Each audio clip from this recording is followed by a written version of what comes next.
Network service of the NTA.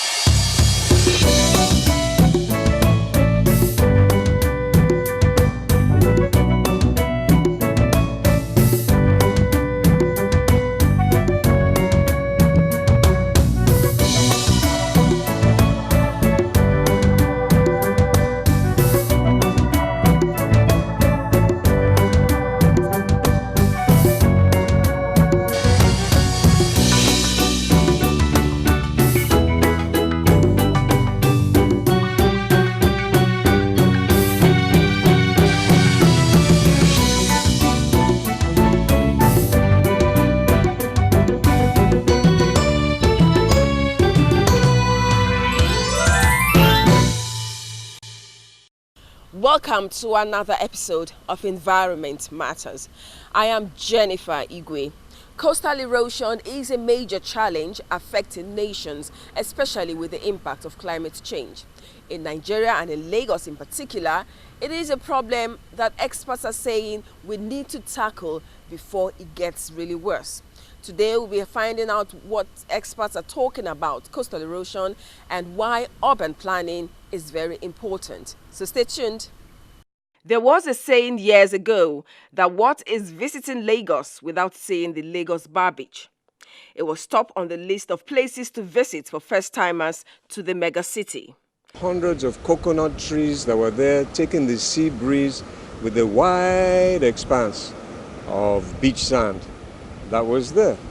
Although we noticed that there was always reclamation going on, that always continuously there was dredgers at the entrance to the port pouring sand onto the bar beach. And this was way back from the 50s and 60s. And we were told that this was because of the big groin that the colonialists had built at the entrance to the port. And this groin was causing continuous erosion of the bar beach. That's why they were always replenishing the sand. There was always that sand filling going on. But we used to enjoy Bar Beach as a wonderful, wonderful place for families just to come and relax and have fun. Lagosians were so proud of Bar Beach. Today, however, this magnificent initiative has taken away that shine.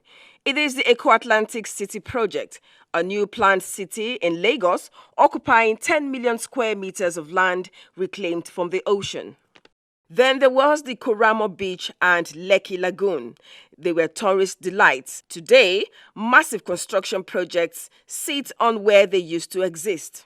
The joy of Bar Beach was if you go down the beach now, either with a jeep or you go for a walk, you'll now get to the lovely Koramo, they call it Koramo Waters. Koramo Waters, a little lagoon that was just there. And very, very, very lovely with coconut trees. We used to enjoy that so much. But then the erosion started getting very bad because after independence, for some reason, we stopped the reclamation of the Bar Beach. It wasn't being done on a continuous basis. And we almost lost that whole part of the shoreline. There are still, however, bubbling beaches all along the Lekki stretch. Environmentalists and conservationists are, however, raising alarm that if the massive erosion bedeviling the coastline is not contained, the ocean could take over the beaches in Lekki and even adjoining residential and business districts. This is a fact that we need to put on table so that people, all stakeholders, will be able to view this thing holistically and then see that we are in a serious situation. Because in just this year alone, based on our own physical and based on the facts that we have on ground, we have lost over 50 to 100 meters just this year alone. Imagine what happens if the issue is left. We wake up one day and we don't have Lekki. Motari Aminu Kanu, head of the Nigerian Conservation Foundation, has been involved in conservation activities for 30 years now. The reoccurring ecological challenges of Victoria Island and Lekki coastline are things he has observed for years now. 15 years ago or 20 years ago when I was at Nigerian Conservation Foundation, our main problem in the Lagos area was bar beach erosion. It was a small area around Victoria Island where the bar beach used to erode every year There was flooding along Amadibella Way going right up to NTA every year. And the Eco-Atlantic project has stopped that. So it has contributed to stopping the erosion in VI and around Bar Beach. But like we said, then other problems have come on further down east. So the problem around VI and Bar Beach is now the similar thing that is being faced around the east. But there is also coastal and ocean erosion in the Niger Delta as well in those places. And that is, all of these have become worse than they were 20 years ago, partly because of climate change, which has made things, the currents a bit more turbulent and more vigorous, but partly because there's been a lot of unplanned development or poorly planned development along the coast. Other environmental activists agree with Aminu Kanu. They say a myriad of challenges is responsible for the disappearing shoreline, including the sweet and sour role of the Eco-Atlantic City Adaptation Initiative. What the Eco-Atlantic has done is that it has saved the Bar Beach from further erosion. It has saved VI, but also it has pushed the problem eastwards. And more needs to be done so that in saving the Bar Beach, in saving VI, we don't then lose Lekki. Other factors are that we have actually completely built up the Lekki axis of Lagos. We've used sand to fill up a lot of the channels around there, and the swamps are mostly gone. Other factors is that illegal sand mining is still going on around the coastline. Implementers of the Eco-Atlantic project also know that there is going to be an impact of the project downstream, and that's why the Lagos state government started building breakwaters, so-called groins, along the coast to the east. These groins by the Lagos state government are helping to protect some parts of the shoreline. In spite of this, however, Goshen Beach, for instance, is a major casualty where the shoreline has totally been overtaken by the ocean.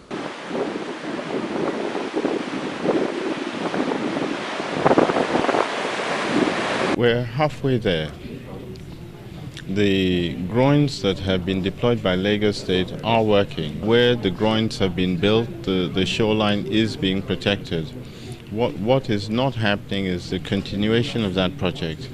So further than the 14 kilometers that has been protected so far, we believe that the state government and or the federal government should deploy further groins in order to protect the entire coastline. So what we've seen is that where the groins are deployed, the shoreline is protected. But as you stop, the next stretch of beach is being eroded at a phenomenal rate. So the project has to continue. Stopping it could lead to an encroachment through the ocean of 10 meters every 6 months from what we've seen. The solution, experts say, involves a holistic approach by the federal and state governments. You have the east-west current, and the groins is already tampering with that east-west current. So we have to continue all the way. The groins is a good solution, but for it to be effective, we have to continue all the way to Escravos in Delta State. For the local people who reside along the Lekki shoreline, it's been a tale of woe. When you wake up, all house will be filled of water and people will be afraid. If you run outside and you think that outside will be safe, and before you know it, the beach has covered everywhere and nowhere to sit down or stand. We will stand on top of the water. That is why we are afraid, because it's always killing. The devastating impact of ocean surge is certainly no respecter of economic status, class or race. And if the rate at which the erosion is occurring, which is aggravated by sea level rise occasioned by climate change, is not checked, more dramatic stories that touch the heart and nation could become the order of the day.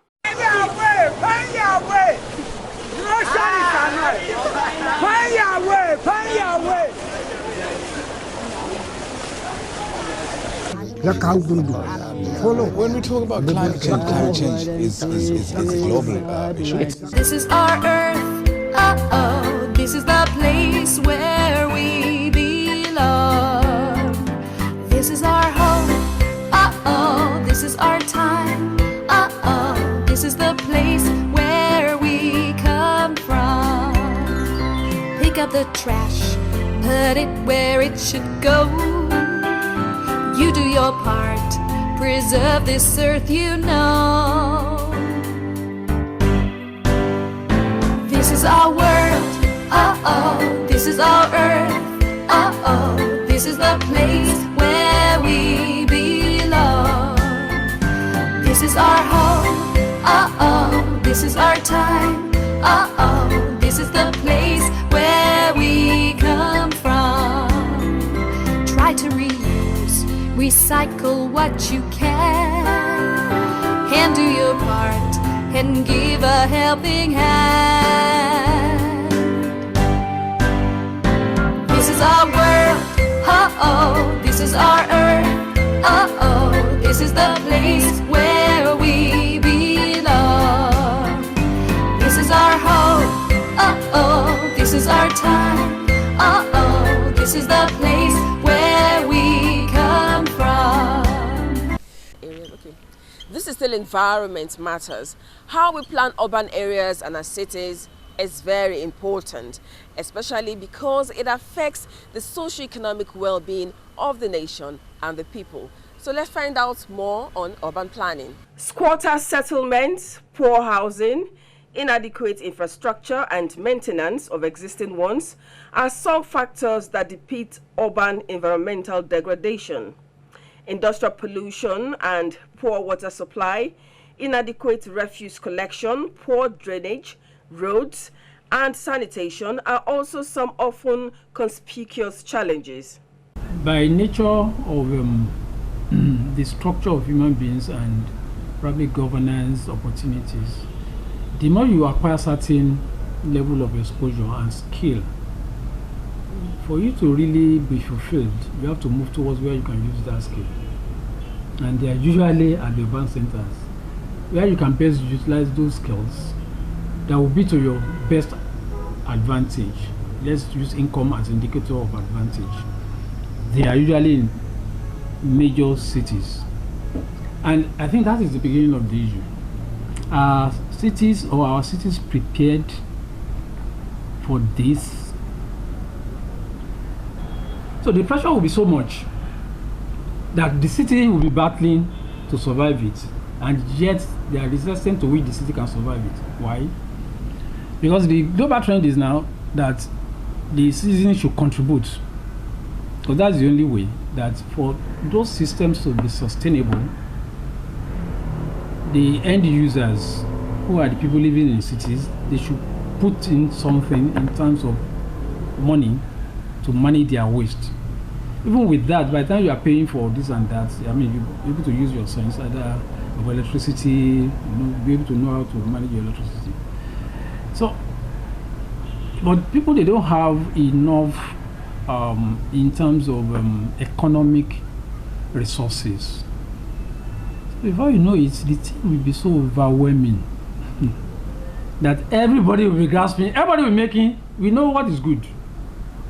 If you have a good environment, you feel cool, you feel, the thing will just, you feel okay with yourself. If your compound is green, you're able to maintain it, everywhere is neat, probably you have a gardener and things like that. But all these things, they cost money. So the pressure will be so overwhelming on our cities because they are not prepared for it. I will still look at it from the planning point of view. And the thing will now manifest physically, even though in most cases it takes time, and that is where environmental management, or the why we abuse the environment for a long time, that by the time the thing will manifest, the thing will be so much overwhelming that we will not be able to cope with it, because the incubation period is very long. If you are dumping a waste here, you can dump waste in this place by the side of this building for 5 years before the thing will become an issue. And I think these are the abuses that usually leads to the thing will now manifest. I think you put cost into it, it's going to be so high that to now manage it sustainably, it becomes a major challenge, especially when you have a culture where people are used to free this, free that. Poor management of industrial effluents and domestic sewage, inadequate urban planning, uncontrolled vehicle pollution, general indiscipline, and ineffective implementation of environmental laws aggravates the situation. When you live in the cities, it has its own consequences, and the economic consequences is very high. You pay more than, that's how, even within the city where you live, has implication. Yes. Now has implication. If you live around Shomolu and you live at Banana Island, and let's assume PSP is coming to carry your waste per kilo waste, you pay different rates. That's the way the city works. And in cities you pay virtually for everything. But people are so poor that they can't afford to pay for those things, and yet they generate those waste. That's if you are using waste as indicators. Then things are so bad that, for example, you look at Ikorodu Road. I think there was a time, it wasn't legislated. I heard that people should paint their buildings along the main road. I just smile. These people are jesters. Because if you take the profile of buildings along our main roads, let me use Ikorodu Road, for example. You know, we still have some old rickety buildings along Ikorodu Road. The owners are dead very long time. Wow. There is family conflict. So the buildings are run down. And they are saying they should paint. Who's going to come out to do the painting? The family is still fighting among themselves.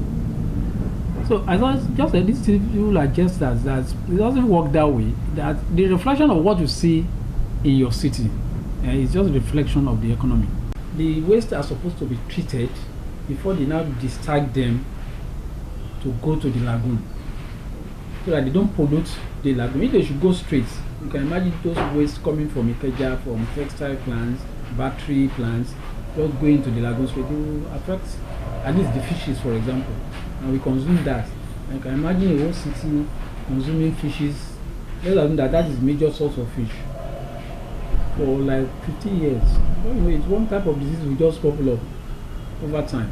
So we're supposed to have such things in different parts of the city, and it is during planning that we look at this profile of the city, the structure of the city. Even in estates, let's say major estates, they're supposed to have such things.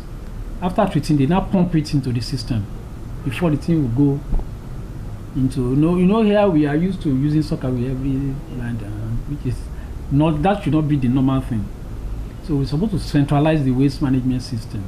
So, and what is really happening, like I said, is that our government, we don't really prepare for urbanization. Yes, we want to really showcase ourselves. Even swampy and other areas that ought to be wetlands that should serve as terrains to soak up floods in the environment have either become squatter settlements or neighborhoods that accommodate millions of people. The consequences of this include perennial flooding. Experts say this crucial challenge boils down to attitudes to the environment, environmental laws, and implementation. I used to have challenge with governments that were they sleeping? Government is still the same government. When people are building all these acquired land for about 30 years, you didn't challenge them. It's like government slept on their own right too. It's not enough to tell people a building that has been there for 20 years, 30 years, and just wake up one day, you want to come and demolish. What have you been doing? Even if that thing is built there illegally, that you didn't stop, yet you have flying officers. That is their job to be it is their job, flying officers, to divide their planning areas within their planning territory. To be moved around like policing development. But unfortunately, we are in an environment that this type of arguments, they will just use law. That ignorance of the law is not an excuse. But if it is another case, let's say a conflict between individuals, they can easily tell you that you've slept over your right over time. That you don't really have, you are not entitled to that right again. So it should be something like that. But unfortunately, in this part of the world, what I realize is what is happening is really sad. I tell you, it's really sad that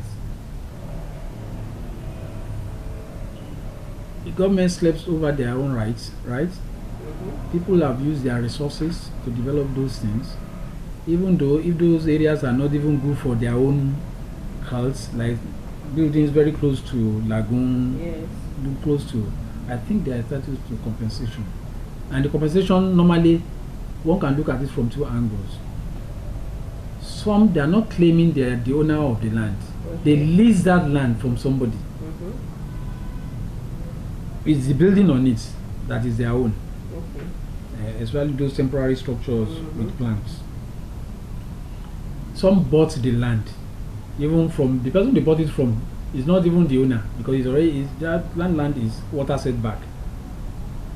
So if government sleeps over our own rights for 30 years, and people use their own resources, because whatever we have in the city, whether we like it or not, they are part of the resources of that city.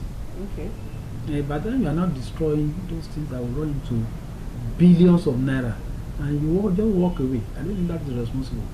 Urban people change their environment through their consumption of food, energy, water, and land, and in turn, the polluted environment affects the health and quality of life of urban population. When we talk about climate change is a global issue. It's nature. I've been here for over 4.5 billion years. 22,500 times longer than you. I don't really need people, but people need me. Yes, your future depends on me. When I thrive, you thrive. When I falter, you falter.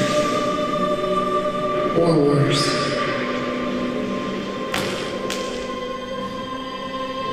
But I've been here for eons. I have fed species greater than you, and I have starved species greater than you.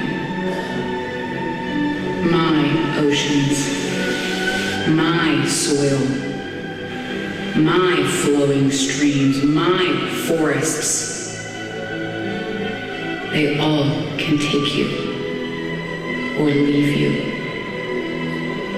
How you choose to live each day, whether you regard or disregard me, doesn't really matter to me. One way or the other. Your actions will determine your fate, not mine. I am nature. I will go on. I am prepared to evolve. Are you? That's all we can take today on Environment Matters. So until next week, when another episode of the program comes your way, I am Jennifer Igwe. Keep being environment friendly.